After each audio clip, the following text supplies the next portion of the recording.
Ultra cyclists faced one final climb as they approached the finish line in this Ultra Race Report.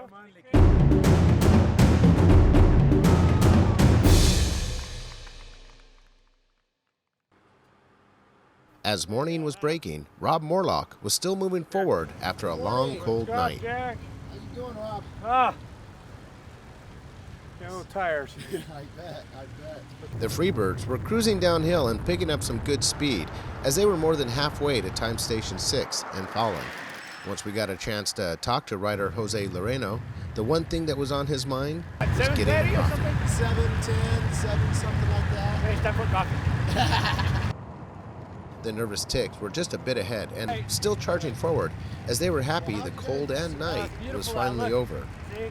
No gloves now. Didier from the Chimera twins was taking this leg as he rode into the town of Fallon. Looking strong. Just up ahead, Dave Hossey was still maintaining his position at the front of the race field. Now the sun was up, coffee was also on his mind.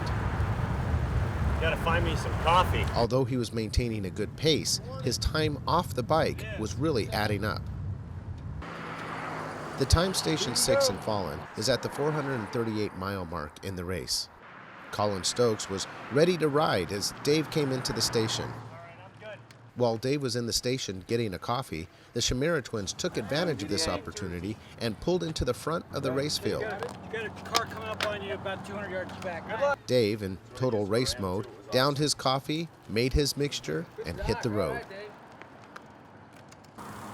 As the Freebirds arrived at this time station, this changeover was much quicker than the one in Eureka. See ya. Slowly gaining on Dave at the front, the first solo, Rob Morlock, the Muskrat, came in and changed over. Just an hour behind Hossey, he was back on the road. The Racing Roosters were still in the hunt as they came into the time station. The stage from Fallon to Silver Springs is relatively short, just 25 miles. The Freebirds took this opportunity to give it all they got. At the time station in Silver Springs, Brian came racing in, as Jose was still recovering from the 112-mile stage he had just completed.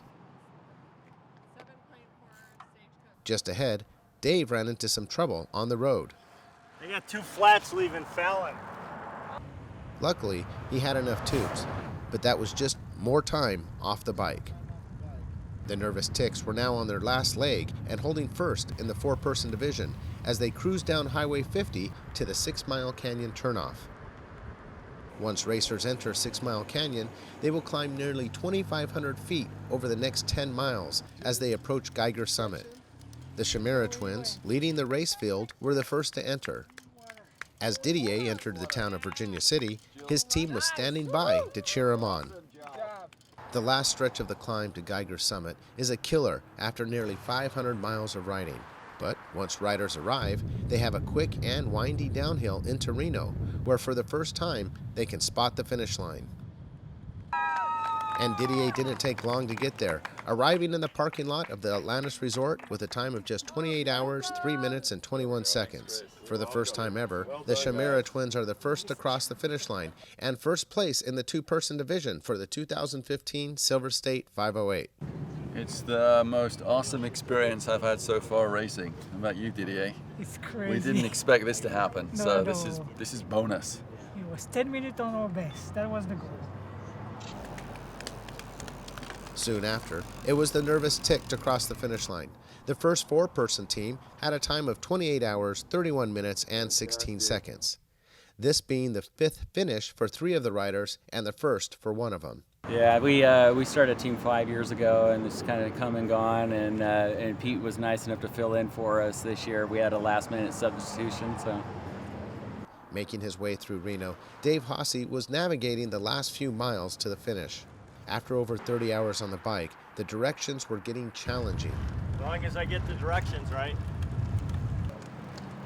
But he pulled through to be first in the Randonor division. Dave Hossey came in with a time of 32 hours, 43 minutes, and 36 seconds. It was a hard race. That's a tough course, especially when you're out there riding like that without a crew. There's some long stretches where you don't see anyone and it gets a little lonely. As the sun was getting higher in the sky, Rob Morlock, the Muskrat, was making his final approach. He was next to cross the finish line and first place solo in this year's race with a time of 31 hours, 27 minutes, and 30 seconds. That last 100 miles, especially coming up through 6 Mile Canyon, holy smokes, brutal. And Shauna Hogan crossed the finish line to be the first place female solo. She had a time of 33 hours, 41 minutes, and 40 seconds, and was the only solo female to finish this year's race. The cold. I mean, the cold is the hardest part.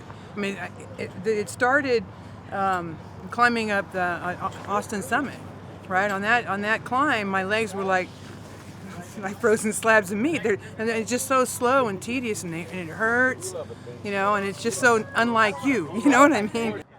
As the day progressed, several other racers and teams crossed the finish line in Reno. Thank you. But it wasn't until the next morning that Team Chase It On came over the finish line to finish what was described as the best day ever. Thank you, folks, for joining us on another spectacular running of the Silver State 508. It was an honor to bring you coverage. And until next time, this is Jarek Wilhelmsen, signing off.